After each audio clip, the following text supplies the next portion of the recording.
Many involved in the Australian wine industry have had good cause lately to reach for a stiff drink.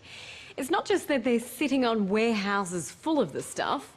Oversupply has slashed prices to the point where an industry report recommends pulling out 1 in 5 grapevines.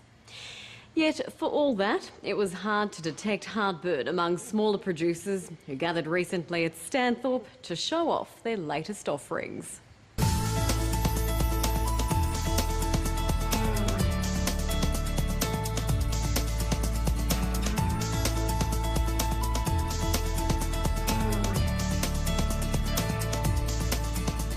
This is the 39th year the granite belt town of Stanthorpe has hosted the Australian Small Wine Producers Show. It's a major event on the national wine show circuit now, but it had very humble beginnings. We started as a local show where we had 3 judges and they all shared the same glass to judge from. Ian Henderson's the chief steward. Working behind the Hessian, he and his team of stewards worked their logistical magic for the judges on the other side. There's nearly 8,000 bottles of wine to be opened and poured. 1,800 wines by 21 judges is a glass of wine to be poured every 6 seconds for 4 days, and we have to be absolutely sure it went into the right glass at the right time. We do double blind tasting, so the judges, all they see is a glass of wine with a number on it. They don't know the maker, the manufacturer, the region, nothing. If it's a good wine in that glass at that time, it'll win a prize. Not influenced by label, brand or producer. There are nearly 60 wine shows held in Australia every year. Ian Henderson says this is one of the most important held outside a capital city. We offer the premier forum for winemakers who do less than 500 tonne to enter their wines and be judged against their peers. Wineries who do more than 500 tonne, which is the big wineries in Australia, aren't allowed to enter. So these are small guys who love their wine, know their craft, typically grow the grapes themselves and make it themselves, get to see who's the best. 90% of Australia's wineries crush less than 500 tonnes. To fight amongst guys with the same capacity is always good, yeah.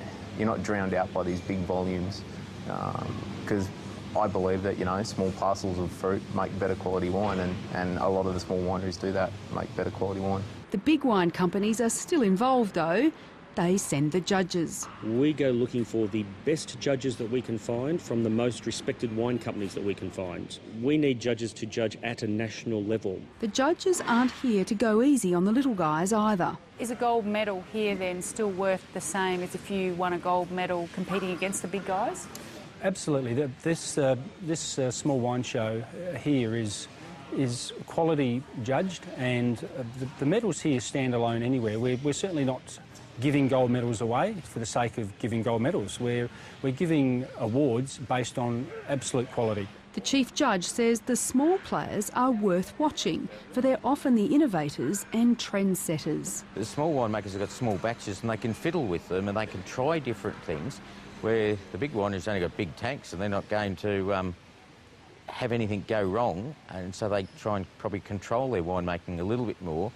Know that the small winemakers are always the adventurous ones, and great results have come from that over the past, I think.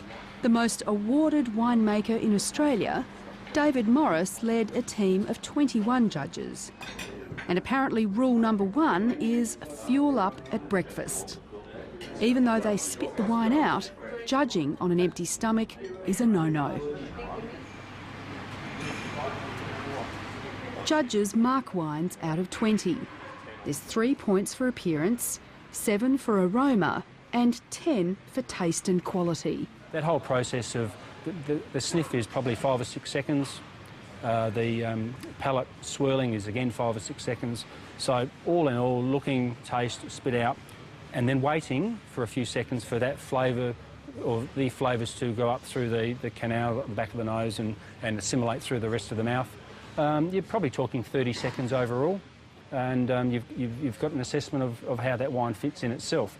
Then the art is to compare that to another wine and see how it sits from a quality point of view. On a judging panel, there are 3 judges and 2 associates or learner judges. This year, given my taste for sparkling, I was asked to be an associate. Ian Henderson wanted to embed a journalist so they'd realise judging wasn't one long dinner party. I think you're going to appreciate just how difficult a role it really is. I think I have 23 sparkling wines for you tomorrow, which sounds pretty easy, but your head will be spinning at the end of 23 wines, and not spinning from alcohol, but spinning from how daunting a task it really is. And there were rules. So no perfume tomorrow. Am I allowed to wear deodorant? No, you are not. Oh no. Okay. No lipstick, no deodorant, no perfume. And there was something else I needed to know: how to spit. Apparently spitting is an art. Winemaker Warren Smith gave me some tips. I'd advise you tomorrow to watch a few of the different judges, because you'll see lots of different spitting techniques, and I don't profess to be all that good at it. I think the secret is to not have too much in your mouth at once. It's a lot easier to spit a little bit than it is to spit a lot. To have a good taste of it first though, that's the whole idea. Now lean over the bucket. Okay, so I've got a bit of work to do on my spit. Yeah, there's a little bit of practice to go there. It's getting better. That's much better. Feeling a bit of an imposter, I was included in the judges' photo and then let loose on 23 sparklings. This morning we're doing Class 81, which is sparkling wine.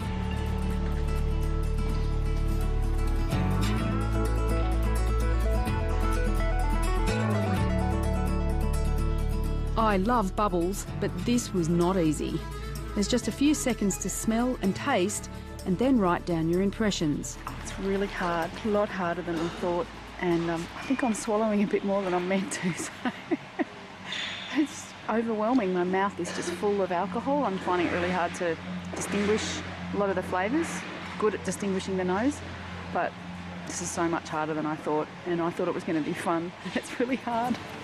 I picked the lower end and the middle, but embarrassingly, the one good enough to be awarded a gold medal eluded me.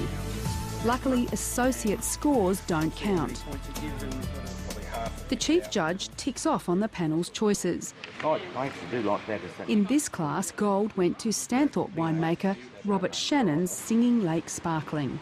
Produced by a small producer on a product that's notoriously difficult to make and expensive to make, and normally made and dominated by the big companies, is a Queensland small producer making a national trophy wine. It's awesome. I'm just glad I didn't have to judge the Shiraz class. We've got 158 current vintage Shiraz to judge, which is nearly 10% of all of the wines being entered at the show, and that's actually up on last year. You can see why at the end of the day, the judges head for a beer. It's all about fixing up the pH in your mouth, so looking after our teeth, beer. Yeah, after a full day of judging, you just want something really refreshing. So, and then we do a whole night of wine tasting again, so we just need something different in there to refresh. Consumers spend about 40 seconds choosing a wine in a bottle shop. The judges say the work they do allotting medals should help them choose well. Those medals are fought for and earned. So a bronze medal means that the wine is a very good commercial wine. Silver means it's a next level up. Gold medal means it's in the top few percent and is an outstanding wine. So if you see that, it does mean that it's quality. However, you need to be assured that it's from an accredited wine show of repute, and not the local netball committee got together one afternoon, put 50 wines together and thought, we'll have a little wine show and give out some stickers. What did you think of the standard of the wines that you've tasted here over the last few days? Very good. I've been here for a few years now, and this is, I think, the highest standard show that I've seen. So, you know, very high standard across Semillon in particular, and Shiraz. They were great classes, very strong, and a lot of good medals there. I know from classes I've judged, 2010 Rieslings, absolutely fantastic. Reds, 2008s, absolutely fantastic. So it's doing really good. You do get some doozies in there, but there's a lot of great wines. The big winner from the show was the Queensland wine industry, with a record haul of 92 medals, including 9 gold, mostly for reds. It's fabulous for the industry. I think that reinforces that you can make good wine in Queensland, especially good red wine in particular. Queensland wine has been trying to shake off the perception that it's all about Pinot Noir and tropical fruit wine. very frustrating, very, very, very frustrating, because we know, as far as the granite belt goes, that we do make excellent wines, and we are fighting in amongst the rest of Australia and winning awards. So for people to say that they are rubbish, it does hurt. We are still trying to, you know, get that image away. It's going to take a while, but I think we're winning the battle. If you'd asked me that question 10 or 15 years ago, I'd say still got a little way to go. But you ask the question now, and I think this region around Stanthorpe has come on in leaps and bounds. There are some absolute quality wines being produced here. Pip, today's grand final day, so all of the best wines from each class are re-presented to the entire judging panel, and they're actually looking for the best red wine and best white wine of the entire show. For Queensland winery Golden Grove Estate, the show was a huge success. It was named Champion Small Winery of the show. Its winemaker hopes the recognition will encourage more Queenslanders to try their own drop.